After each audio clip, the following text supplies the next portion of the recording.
There's a moment, quiet, shameful, when a man realizes he wasn't broken by her, he was already broken. She just gave his fracture a place to perform. What you called heartbreak was your shadow grieving its favorite distraction. And the real betrayal wasn't hers. It was the part of you that believed she'd fix what your father, your silence, your past never could. Carl Jung warned us. You don't fall for her. You fall for the role she plays in your unconscious script. She doesn't need to be cruel. You'll rewrite every gesture into meaning, because the pain isn't new, it's inherited. And love, when fueled by unhealed need, becomes obsession with a halo. This video isn't about her lies, it's about yours. The lie that says, if she stays, I matter. The lie that says, if I lose her, I'll fall apart. The lie that turns love into dependency and presence into anesthesia. But here's the truth you've avoided. She wasn't your soulmate, she was your mirror. And what shattered was never her image. It was the illusion you clung to. So if you're ready to unlearn the story you were taught to worship, keep watching. She didn't pierce you with words. You were already bleeding before she arrived. It wasn't her voice that made you weak. It was your need to hear something that soothed your silence. You learned young that being useful earned you affection. So you searched for women who made you feel needed, not seen.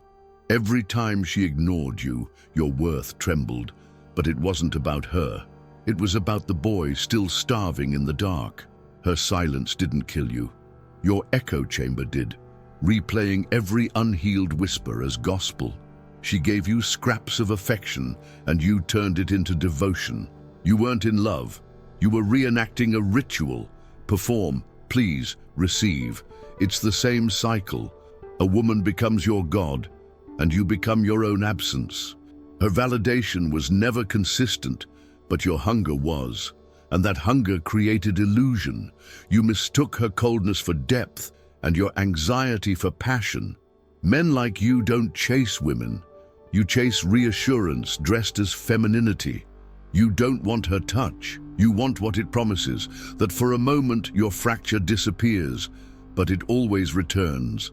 After the call ends, after the silence creeps back in, you think she left a wound, but the truth is, you handed her the blade. And every time she didn't respond, it confirmed the lie you've told yourself: I don't matter unless I'm needed. The truth, she never silenced you. You did, when you stayed quiet to keep her around, when you swallowed your needs to avoid losing her. You thought love was self-erasure, but that was just your trauma calling itself loyalty. She never asked you to disappear. You just assumed she'd leave if you didn't. And now you've forgotten the sound of your own voice. What would happen if you stopped performing, if you stood still and let the discomfort rise without rushing to soothe it with her attention? You might meet the self you buried beneath the need to be chosen. And that self, he's not weak. He's wounded, but he's still here. She didn't validate you. She triggered your desire to escape your own weight. You weren't in love. You were in negotiation. Each gesture was a silent deal. Please see me so I can avoid seeing myself. But the truth always breaks through. And when it does, it doesn't whisper. It roars. It tells you she wasn't the cure. She was the mirror. And you've been praying to your reflection this whole time. Love without self-knowledge is just dependency wearing perfume. She didn't silence your truth. You traded it for proximity, for comfort, for the illusion of being enough. But the silence you blamed her for, that silence began long before she came. You know that now. And knowing it isn't the end. It's the invitation. The first real sound in the echo chamber, your voice finally returning. It was never about her smile, her scent, or her skin. It was about the brief pause they gave you, the way they muted the internal war. You mistook her presence for peace, because for a moment the voices quieted. But it wasn't affection you were chasing, it was anesthesia. She was the lull in your storm, not the shelter you thought she was. Every kiss felt like a sedative, every argument a relapse. She wasn't your lover, she was your escape route from your own unbearable mind. You didn't want her, You wanted what she interrupted, the loop of shame, fear, and self-doubt. The illusion wasn't her affection. The illusion was your relief. You called it love, but it was dependency with a better PR team. The chaos wasn't her fault. It was familiar. You've known it since childhood. Affection measured in unpredictability. Love purchased with emotional labor. So when she gave you scraps of calm, you confused it for salvation. But even junkies know the high isn't the cure. It's the delay of collapse. You mistook emotional volatility for depth. When she pulled away, your gut clenched, not from heartbreak, but from withdrawal. This is how the mind protects itself. It turns pain into proof. If it hurts this much, it must be real. No. It hurts this much because it's the same wound reopening, not healing. She didn't bring you comfort. You clung to her because you never learned to comfort yourself. And now, even her silence feels like a scream. Not because she's cruel, but because you've externalized every ounce of your peace. You've outsourced stillness to a woman who was never still herself. So your craving grows, louder, sharper, more desperate. It wasn't her you were addicted to. It was the feeling of being momentarily distracted from the abyss. Scrolling, drinking, texting her. It's all the same pattern. You're not choosing love, you're choosing sedation. And sedation isn't safety.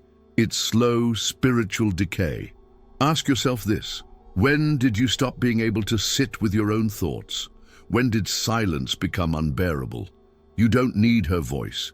You need to rebuild a mind that doesn't collapse without it.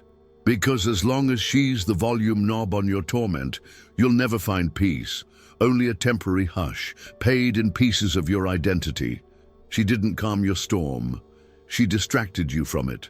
And now that she's gone, the storm is all that's left. But maybe that's a gift, because now you can finally face it. And if you survive your own silence, no woman will ever be your drug again. You didn't stay because it was good. You stayed because it was familiar. There's a strange comfort in wounds that echo our childhood. They feel like home. You weren't addicted to her. You were addicted to the repetition, to the rhythm of disappointment you already knew how to dance to. The mind doesn't seek healing first. It seeks what it recognizes. You told yourself she'd change, but deep down you weren't hoping. You were rehearsing. You knew how this would end. You've seen this scene before, with different names and faces. She was never the villain. Your history was the script, and you followed it perfectly, down to the last self-betrayal, because repetition feels safer than the unknown. Love didn't trap you. Comfort in chaos did. Her unpredictability mirrored your own inner instability. So you held on. You didn't want peace. You wanted noise that you knew how to survive. So when she withdrew, you panicked. Not because you lost love, but because you lost the pain you knew how to manage. It wasn't about her beauty, her energy, or her presence. It was about the cycle, the highs, the collapses, the reconciliation that felt like resurrection. You mistook that pattern for passion. You weren't in a relationship. You were in a loop. And every time it broke, you pressed rewind. There's a part of you that fears real love, not because it's scary, but because it's quiet. And silence to you feels like abandonment. So you choose partners who trigger your ache just enough to keep it alive. And you call that intensity. Dependency is rarely loud. It's a slow leak. It doesn't scream, "I need you." It whispers, "Without you, I vanish." You handed her the job of validating your existence, and when she failed, you punished her, but kept needing her. That wasn't love. That was survival, disguised in affection. She didn't hurt you. She played her role in your unconscious drama, and you kept casting her, not because she was good, but because she fit.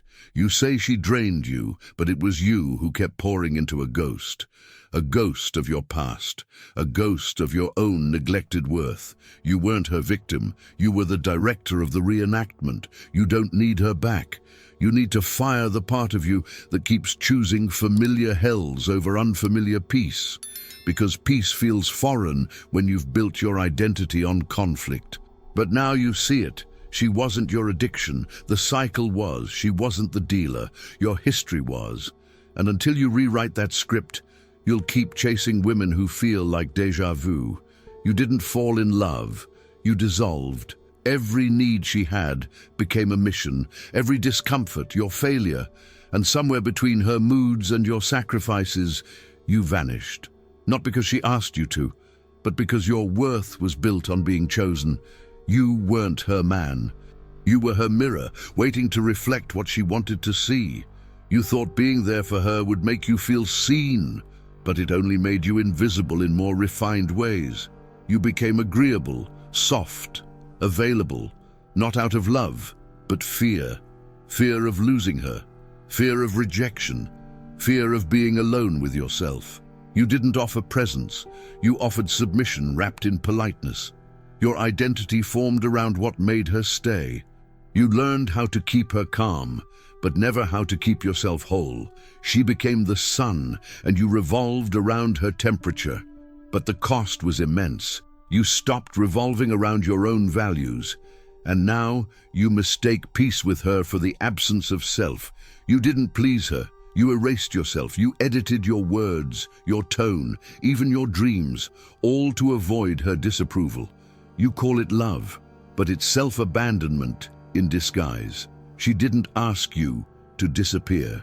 You just believed being fully you would make her leave. So you silenced the parts of you that might provoke distance. You didn't love her. You merged with her. You mistook proximity for intimacy, her comfort for your identity. She cried and you folded. She blamed and you apologized. She distanced and you chased. That wasn't connection. That was codependence on a leash. You weren't attentive. You were afraid. You called her warmth a sanctuary. But it was just relief from your own inner void. You weren't trying to build a future. You were trying to avoid being left. And in the process, you became everything she wanted, except real. Now you wonder why you feel hollow, why nothing she gives you ever feels like enough. It's because you never brought your full self to the table. She didn't steal your identity. You handed it over with a smile. And every time you betrayed your own boundaries, you confused it for commitment. But here's the truth. A man who cannot say no is not loving. He's vanishing. She wasn't your home. She was the project you hoped would save you from yourself. And now that she's gone, you're left with silence and a stranger in the mirror. She wasn't the center. Your absence was. She didn't want your disappearance. She just learned to accept it. And now your task is not to win her back. It's to locate the self you lost while trying to keep her.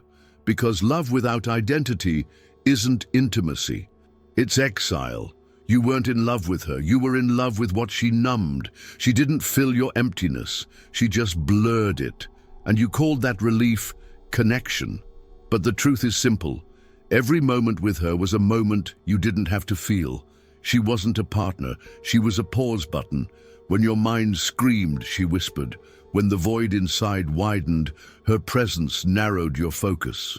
You clung to her not because she healed you, but because she distracted you from the fact you needed healing.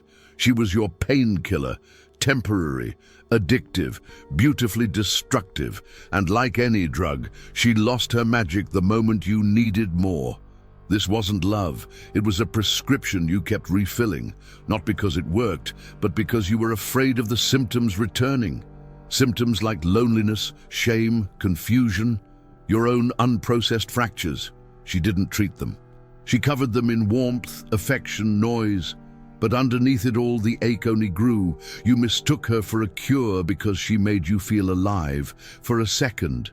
But that second became your obsession. Like an addict chasing the first high, you kept chasing the version of her that silenced the chaos. The tragedy, that version never existed. She was never medicine. You were never healing. You drank from her smile like a thirsty man in a desert. But it didn't hydrate you. It just delayed the collapse. Your soul was never fed and only distracted. And distraction, my brother, is the slowest form of self-abandonment. one that leaves you smiling on the outside and starved within. You weren't drawn to her presence. You were running from your own. Every night you called her, every text you begged for, that was your unconscious saying, "Please save me from the silence I can't bear." But she couldn't. She was never built for that weight. And you were never meant to outsource your soul's stillness. She didn't numb your pain. You used her to forget it. And now that she's gone, the pain is louder than ever. That's not a punishment. That's clarity. Because now you finally see what you've been avoiding. It wasn't about love. It was about sedation. She wasn't your cure. You were. And if you want to feel again, not just escape, you'll need to go back to the wound, not the woman. You'll need to feel without distraction, break without anesthesia, rebuild without fantasy. Only then will you know the difference between love and relief. You think she started the storm, but the clouds were gathering long before she arrived. She just walked into your weather system, and for a while you called the thunder passion. But deep down, you knew this wasn't new. That ache you felt when she didn't text back, it wasn't about her. It was the echo of a wound you never stitched shut.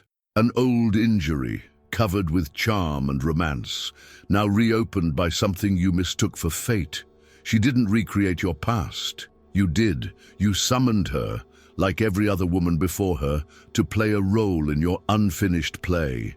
Same script, same betrayal, same unraveling, different actress. Your unconscious doesn't want happiness, it wants completion. Jung was right. Until you make the unconscious conscious, it will direct your life and you'll call it destiny. And this wasn't destiny. It was repetition. You weren't a victim of love. You were reenacting pain with choreography you never realized you'd memorized. You didn't meet her. You met the perfect stimulus for your fracture to scream. You needed her to be the bandage. But she didn't seal the wound, and she pressed into it. You mistook the pain for intensity, the need for devotion. But it wasn't her fingers on the trigger. It was your own memory rehearsing its collapse. Every fight, every silence, every beg for affection was your subconscious trying to resolve something it never got to finish.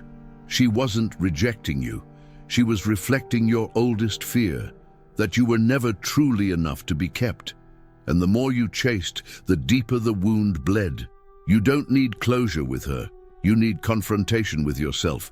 The self that still thinks love means being tested, ignored, then rewarded. The self that believes safety is something earned through performance. The self that clings to the cycle because it feels like home. She wasn't the lever. You pulled the trigger. Not in malice, not in blindness, but in loyalty to a pain you've carried too long. And now, maybe for the first time, you're ready to ask, what was I trying to repair through her? Did you enjoy the content and it made a difference for you? Click on Super Thanks and support our work. It wasn't her voice you needed. It was the noise, the distraction, the permission to avoid the silence that reveals everything. She became your background music, your emotional static, your favorite excuse, because without her, the silence grew teeth. And in that silence, your real questions lived. You didn't check your phone for her. You checked it to make sure the emptiness didn't return. Every missed call felt like proof that you were forgettable. But what you were really afraid of was remembering yourself. And so you chased. Not her, but the sound of not being alone with your thoughts. The truth is brutal. You weren't attentive. You were avoidant. Every gesture of care was a transaction with the void. You weren't asking her to love you. You were begging her to mute the broadcast of your inner chaos. And that's not romance. That's self-erasure. You feared her distance, not because you loved her, but because her absence made your silence louder. And in that silence, the voices returned. The ones that told you you're not enough, you're too much, you'll always be abandoned. So you clung, you over-explained, you performed. You said she was cold, but maybe she was just quiet. And your panic wasn't about her stillness. It was your own. Stillness terrifies the man who never learned how to sit with himself. Stillness reveals what distraction hides, the unprocessed grief, the unanswered hunger. She wasn't your storm. You were your own unfinished weather. Every argument you provoked, every text you sent at 2 a.m. wasn't about clarity. It was about noise. Noise is safer than truth, because truth is what silence whispers when you finally stop filling the void. And silence told you, you've never been okay on your own. You weren't in pursuit of love. You were in escape from presence, because presence for you means meeting the self you've tried to outrun, the part that's still kneeling before an old wound asking, was I ever enough? And that's a question no woman can answer. She wasn't loud, your quiet was. And if you want to stop chasing women who silence your discomfort, you'll need to make peace with the one thing you've spent years avoiding, your own unfiltered mind. Because that's where the real relationship begins. You think the collapse began with her leaving, but it started the moment you made her your reason to stay alive. You handed her the keys to your worth, then cried betrayal when she used the door. She didn't destroy you. Your dependence did. She just walked away from a house built on borrowed breath. You weren't afraid of losing her. You were afraid of vanishing without her. That's what attachment does. It convinces you that your existence depends on someone else's presence. So when she pulled back, it wasn't heartbreak. It was annihilation of your emotional scaffolding. Not grief, collapse. You stayed not because it was love, but because leaving meant facing yourself. And you weren't ready for that kind of silence. So you endured her distance, her coldness, her unpredictability, because the instability felt safer than reconstruction. Because at least pain meant she still existed in your story. She didn't abandon you. You abandoned your own sovereignty. Each time you ignored your intuition to preserve the illusion. Each time you rationalized red flags because comfort is addictive. She wasn't the betrayer. She was the outcome of your unexamined need, and that need had nothing to do with her. You believed the lie that love means staying even when it's killing you, but that's not loyalty. That's self-sacrifice at the altar of emptiness, and you bled silently, hoping she'd notice. But she didn't, because people can't see the wounds you pretend not to have. Especially when you keep handing them the knife. It wasn't heartbreak, it was your mechanics failing. The emotional machinery you built as a boy, where being needed meant being safe, where pleasing meant staying loved. It all crashed the moment she walked away. You called her actions betrayal, but look closer. She didn't change. You just finally saw her without the lens of need. And that's what made it unbearable. Not her absence, but your illusion breaking into sharp edges. Not the silence, but the truth it screamed. She wasn't the traitor. Your pattern was. The unconscious script that says you're only worthy if someone stays. But now, no one is staying. And maybe that's the invitation. To stop waiting for someone to keep you whole, and become that someone instead. She didn't harm you. She just followed the path your pain had paved. It wasn't her lips, her silence, her distance. It was your compulsion to merge, to bind your soul to someone who temporarily silenced your scream. But silence isn't peace. It's just a breath before the next collapse. You blamed her, but blame is easy. Understanding is harder. You weren't choosing love. You were reliving your wound in prettier packaging. She wasn't chaos. Your unconscious was. And until you name your shadows, they'll keep dressing up as women you need. What you resisted, the grief, the loneliness, the broken mirror, persisted. Jung warned us. The patterns don't end when the relationship does. They just change faces. And every face carries the same lesson. Turn inward or repeat the ruin. You are not free just because she's gone. You are only free when your identity no longer bends to the pull of attachment. You weren't loving her. You were outsourcing your soul. And every time she drifted, you mistook it for betrayal. It was a withdrawal from your own false god. Nietzsche said, "We are condemned to be free." That means no more hiding behind heartbreak, no more pointing to her as the reason you're broken. You are the one who gave her the power, and now you are the one who can take it back. This was never about her. She was just the catalyst, the match that revealed your soaked kindling. She didn't burn you, she just walked into your fire, the one you'd been denying, feeding, fueling in secret. Don't blame her. Thank her for showing you what you were unwilling to see.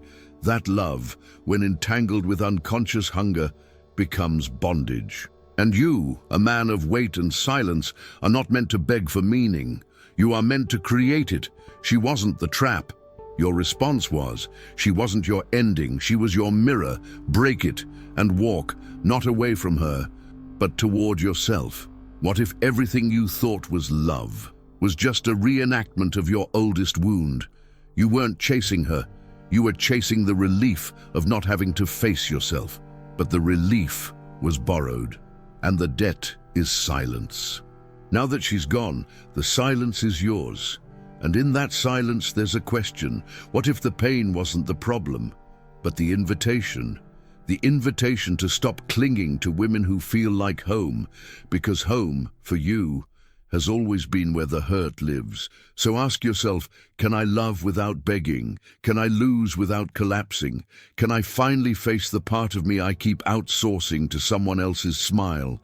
Because once you stop blaming her, you begin rebuilding you. You are not the echo of abandonment. You are the one who heard it and chose to survive.